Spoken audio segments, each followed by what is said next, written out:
Welcome to red TV. నేను మీ Teja. So SR Nagar వినాయకుడి టెంపుల్లో ఒక సంఘటన జరిగింది. సో గర్భగుడిలో ఉన్న కొన్ని విగ్రహాలు కొంతమంది వ్యక్తులు ఇక్కడికి వచ్చి ఎవరూ లేని సమయం చూసి దొంగలించారంటూ కూడా బయటకి ఒక వార్త అయితే వెల్లులోకి రావడం జరిగింది. సో ప్రస్తుతానికైతే ఈ ఆలయానికైతే ఇక్కడికి రావడం జరిగింది, ఎక్కడైతే ఆ సంఘటన జరిగిందో. సో ప్రస్తుతం ఆ గర్భగుడి యొక్క తలుపులు అయితే మూసివేసి ఉన్నాయి.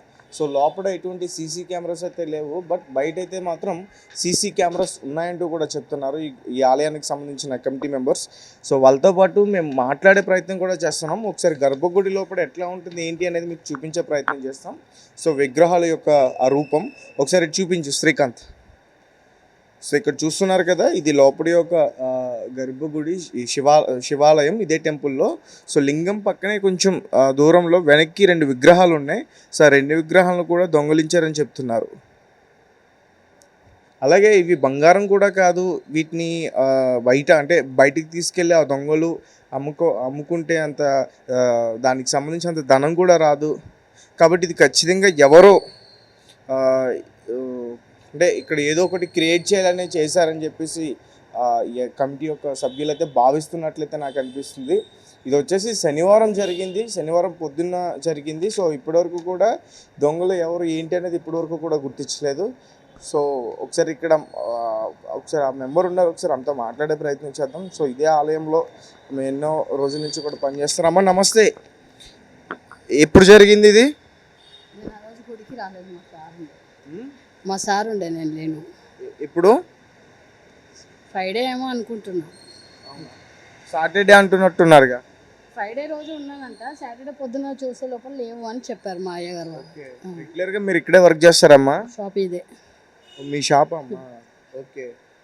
సో అంటే చాలా మంది వస్తూ ఉంటారు ఇక్కడ, కొత్త వాళ్ళు కూడా వస్తూ ఉంటారా? కొత్త వాళ్ళే వచ్చారంట, నాకు జ్వరంగా ఉండే ఆ రోజు రాలేదు మేము. ఓకే. అయితే అనుకున్నారు వచ్చి మా నార్మల్గా ఉండేనంట అమ్మాయి అక్కడక్కడ. తర్వాత అక్కడ కూర్చుందంట అబ్బాయి. అయ్యగారేమో లోపల మాట్లాడిస్తుందంట ఒక అమ్మాయితో. అయితే అమ్మాయి ఏం చేసిందంటే అక్కడ కూర్చున్న అమ్మాయి మళ్ళీ వెళ్ళిందంట లోపలికి. మా స్వామి ఏమో బయటకు వచ్చిందంట. ఇంకా తన పని చేసుకొని వెళ్ళిపోయింది. తను కూడా బ్యాగ్ అట్లాంటిది అన్న తెచ్చుకుందంటారా? ఉన్నట్టుంది, పొటేషన్లు అయితే ఉన్నట్టుంది అని చెప్పారు సార్. అంతే. ఎంత ఉండొచ్చు అమ్మా అమ్మాయి ఏజు? తెలియదు నాని, నేను రాలేదు ఆ రోజు. నార్మల్గా మీరు చెప్పండి. పిల్లలే కదా, హాస్టల్ పిల్లలు అంతే. అవును, ఈ చుట్టుపక్కల హాస్టల్స్ ఎక్కువ ఉండే. అంటే రెగ్యులర్ గుడికి వస్తున్నారు అనుకుంటారు కానీ అమ్మాయిలు తీసిరని ఎవరు అన్నారు కదా, కానీ అమ్మాయి తీసింది అన్నట్టుగా మీ అనుమానం. అది అమ్మాయిలు ఒకవేళ వాళ్ళు వచ్చారు కాబట్టి అమ్మాయి అని సిసి పొటేషన్లో వచ్చింది కదా అమ్మాయి అని. అమ్మాయి తీసిందని వచ్చిందా? మాస్క్ ఉంది అమ్మాయికి. ఎవరంటే తెలియని పర్సనా, ఎవరైనా అన్యమతస్తులా అనుకోవచ్చా? తెలియని అమ్మాయి, రెగ్యులర్ వచ్చే అమ్మాయిలు అయితే కారు. అంటే అన్యమతస్తులు వచ్చి కావాలనే తీసుకెళ్లారని కోణంలో కూడా అనుకుంటున్నారు కదా. ఏమొచ్చినా అది మనం ఏం చెప్పలేం కదా. ఈ మధ్యకాలంలో ఎక్కువ జరుగుతున్నాయి కదమ్మా బయట, ఇలా విగ్రహాలు తీసుకెళ్లిపోవడం, వాటిని ధ్వంసం చేయడం. ఫస్ట్ టైం కదా. ఓకే.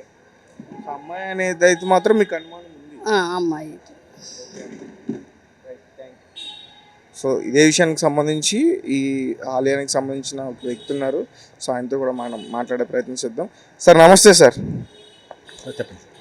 సో ఇదంతా కూడా ఎట్లా జరిగింది? సో 2 అమ్మాయిలు వచ్చారంటూ కూడా చెప్తున్నారు. అది మరి కరెక్ట్ తెలియదండి. అది 2 అమ్మాయిలు అంటే 2 అమ్మాయిలు ఎందుకు వస్తారు? జనరల్ టోటల్గా రావడం కూడా ఏంటంటే చాలామంది భక్తులు వస్తుంటారు, అది అనుమానం అంతే. అది మనము కరెక్ట్ వాళ్ళని మనం చెప్పలేం కదా. నాకు ఏంటంటే పూజారి గారు 6:40 అరౌండ్ 5:45 గట్రా ఫోన్ చేస్తే విగ్రహాలు కనబడడం లేదు సార్ అంటే నేను టెంపుల్కి ఇమీడియట్గా వచ్చాను. వచ్చి చూస్తే శివాలయంలో విగ్రహాలు కనబడలేదు. ఇమీడియట్గా ఏం చేసామంటే పోలీస్ డిపార్ట్మెంట్ లేఖ రాసి అర్చకుల మందరం వెళ్ళి పోలీస్ డిపార్ట్మెంట్లో లెటర్ ఇచ్చాము. సిఐ గారు తొందరగా స్పందించి వాళ్ళ డిటెక్టివ్ ఇన్స్పెక్టర్ని పంపించాడు. డిటెక్టివ్ ఇన్స్పెక్టర్ వాళ్ళ అనుచరులతో వచ్చేసి ఇక్కడ సిబ్బంది అందరిని విచారించి వాళ్ళ ఎవిడెన్స్ కోసమని సీసీ కెమెరాల DVR తీసుకెళ్ళాడు. తొందరలో నిందితులను పట్టుకొని మీకు అప్పచెప్తామని అన్నారు. అదే అండి విషయం. సార్ అంటే మీ ఆలయంలో చాలా మంది వర్క్ చేస్తారు కాబట్టి వాళ్ళ మీద అనుమానం ఉండడం అట్లా? అందరు నిబద్ధతతో పనిచేస్తారు, ఎవరి మీద అనుమానం లేదు. అది భక్తులు తీసుకెళ్లారనే అంటే భక్తులని కాదు, అది ఇక దొంగలాగా వచ్చి భక్తులుగా వచ్చి దొంగలే తీసుకెళ్ళి ఉంటారని అనుకుంటాం. ఎట్లయినా దొంగతనం జరిగింది, అది ఎవరనేది పోలీసు డిపార్ట్మెంట్ కనిపెట్టాలి. అన్యమతస్తులు వచ్చే అవకాశం ఉందా సార్? మన టెంపుల్కి అలా అన్యమతస్తులు రావడం చేయడం అది ఎప్పుడు లేదు. అందరూ హైదరాబాద్ లో చూసుకుంటే చాలా మంది ఈ రకంగా ప్రవేశించి ఆ విగ్రహాలు తీసుకెళ్లి ధ్వంసం చేస్తున్నారు కదా. మన టెంపుల్ అలా జరగడానికి లేదండి, అవకాశమే లేదు. ఆ సీసీ కెమెరా కానీ అన్ని కానీ నైట్ వాచ్మెన్ ఉంటాడు, సీసీ కెమెరా అబ్జర్వేషన్ ప్రతిదీ ఉంటుంది. కాకపోతే శివాలయంలో ఏంటంటే ఆ విగ్రహాలు కళ్యాణ విగ్రహాలు కాబట్టి అవి ప్రతిష్ఠించలేవు, మామూలు పక్కకు ఉంటాయి కాబట్టి చిన్న వెయిట్ కాబట్టి రెండు కలిపి 9 కిలోల వెయిట్ ఉంటుంది.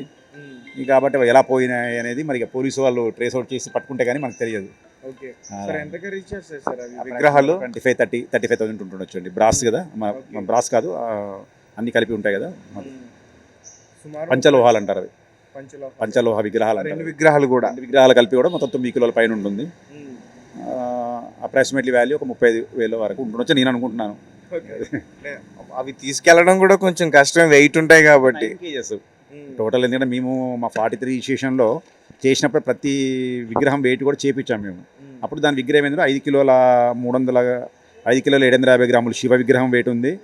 ప్లస్ పార్వతీదేవి అమ్మవారి 3 కిలోల 200 గ్రాములు ఉంది. అంటే 5, 8, 9 కిలోల అప్రాక్సిమేట్లీ అండి. 9 కిలోలు రెండు కలిపి 9 కిలోల వెయిట్.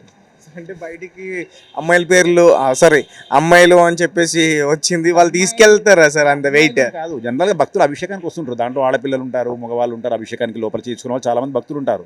మరి అవి ఎలా పోయి అనేది మనం అయితే నిర్ధారించలేం కదా, అది విషయం. అట్లా అది పోలీసు వాళ్ళు ట్రేస్ అవుట్ చేసి దొరికితే కానీ అప్పుడు దొంగలు ఎవరైనా బయటపడుతున్నారు. సార్ ఈ చుట్టుపక్కల కూడా ఎక్కువగా హాస్టల్స్ ఉంటాయి. హాస్టల్స్ ఉంటాయి కానీ హాస్టల్ పిల్లలైనా ఎవరైనా మన టెంపుల్లో చాలా నిబద్ధతతో ఉంటారండి. అంటే వాళ్ళ జాబ్ల కోసం రావడమో ఏదో ఉంటారు కాబట్టి వాళ్ళు చాలా నిబద్ధతతో నుండి ఇక్కడ కూర్చొని మంత్రపఠనం చేస్తారు గంటల కూర్చొని. ఎప్పుడు పిల్లలతో కానీ ఎలాంటిది కూడా వాళ్ళతో కాంప్లికేట్ ఉండదు, చాలా నిబద్ధతతోని భక్తితో ఉంటారు వాళ్ళు ఇక్కడ. అంటే గర్ల్స్ అంటున్నారు కాబట్టి వీళ్ళ మీద ఏమైనా వాళ్ళు అనుకోవడం కానీ తను చెప్పినట్టుంది, కానీ పిల్లలు వస్తారు, పెద్దవాళ్ళు వస్తారు, ఏజ్డ్ వాళ్ళు వస్తారు, అది ఎవరనేది మనం ఎట్లా అనుకుంటాము? అంటే పంతులు గారు ఏమనుకుంటారంటే ఆలోచన, అరే ఎప్పుడు పోయినట్టే ఎవరెవరు అభిషేకాలు చేసుకున్నారు ఏంటి, ఒకసారి రిమైండ్కి వెళ్ళాలి కదా. అంటే వాళ్ళని అనుకుంటుంటాడు తప్ప కానీ అది కరెక్ట్. మనం జరిగినప్పుడు ఆయన లోపడే ఉంటారు కదా సార్. లోపల నుండి చేస్తారండి, అభిషేకం అయిన తర్వాత బయటికి వస్తాడు అర్ధమండపంలోకి. లోపల గర్భగుడి ఉంటుంది, గర్భగుడిలో అభిషేకం చేసిన తర్వాత మధ్య దగ్గరికి వచ్చి అక్కడ తీర్థప్రసాదాలు షటారి ఇస్తారు. అప్పుడు ఏంటంటే లోపల ఉన్న వాళ్ళు కూడా ఒక్కొక్కరు వచ్చి తీర్థప్రసాదం షటారి హారతి తీసుకొని వెళ్తుంటారు. అదంతా తను చూసుకుంటాడు, లోపల ఏం జరిగిందని మళ్ళీ వెళ్తే కానీ తెలియదు తనకు. అంటే బ్యాచ్ వైజ్ చేస్తుంటారు, ఒకేసారి అభిషేకం ఉండదు. మార్నింగ్ 6 o'clock నుంచి 11 వరకు అభిషేకాలు జరుగుతూనే ఉంటాయి కంటిన్యూస్గా. అప్పుడు ఏంటంటే ఒక్కొక్కసారి బ్యాచ్ వైజ్ 10 మంది పట్టొచ్చు టెంపుల్లో, కాబట్టి 10 మంది కూడా అభిషేకాలు చేస్తూ ఉంటాడు పూజారి గారు. చేసి బయటకు వచ్చి తీర్థప్రసాదాలు పెడుతుంటాడు. అది ఎలా జరిగింది అనేది కూడా మనం ఇక ఊహించనిది, అది భగవంతుడికి తెలియాలంటారు. వాళ్ళు ట్రేస్ అవుట్ చేస్తే కానీ తెలియదండి, వీళ్ళు వాళ్ళని చెప్పడానికి మనం ఎట్లా చెప్తాం? సీసీ కెమెరాస్ కూడా ఉన్నాయి కదా మీ దగ్గర? కెమెరాలు అండి 8 కెమెరాలు ఉన్నాయి. దాంట్లో ఒకటి ఏంటంటే ఒక 15 days నుంచి వర్క్ చేయట్లేదు, అక్కడ చివరిది 30 మంది పర్ఫెక్ట్గా వర్క్ చేస్తున్నాయి. నాకు దాంట్లో కూడా నా ఫోన్లో కూడా నేను లైవ్ పెట్టుకుంటానండి. లైవ్ పెట్టుకొని ఎవ్రీ 1 hour కోసారి 2 hours కోసం చూస్తూనే ఉంటాను. ఎందుకంటే నాకు 5 temples ఉన్నాయి, ఏదో ఒక టెంపుల్ ఉంటాం కాబట్టి ఈ టెంపుల్ ఏం జరుగుతుందో తెలుసుకోవడానికి కూడా నేను సెల్ ఓపెన్ చేసి లైవ్ చూస్తుంటాను. చూసి అర్చకులు ఉన్నారా లేరా అనేది ఏదైనా ఉంటే కూడా నేను ఎమ్మటే ఫోన్లో వాళ్ళకి చెప్తుంటాను. అన్ని జాగ్రత్తలు కూడా తీసుకుంటాను నేను ప్రతి టెంపుల్ది కూడా. ఇక అది చూడాలి. Okay right. సో గైస్ చూసారు కదా, మరి టెంపుల్లో 2 అమ్మాయిలు వచ్చారంట. వాళ్ళ మీద అయితే మాత్రం అనుమానం ఉంది. అండ్ ఈ చుట్టుపక్కల ఏరియాలో ఎక్కువగా గర్ల్స్ హాస్టల్స్ కూడా ఉంటాయి. సో వాళ్ళని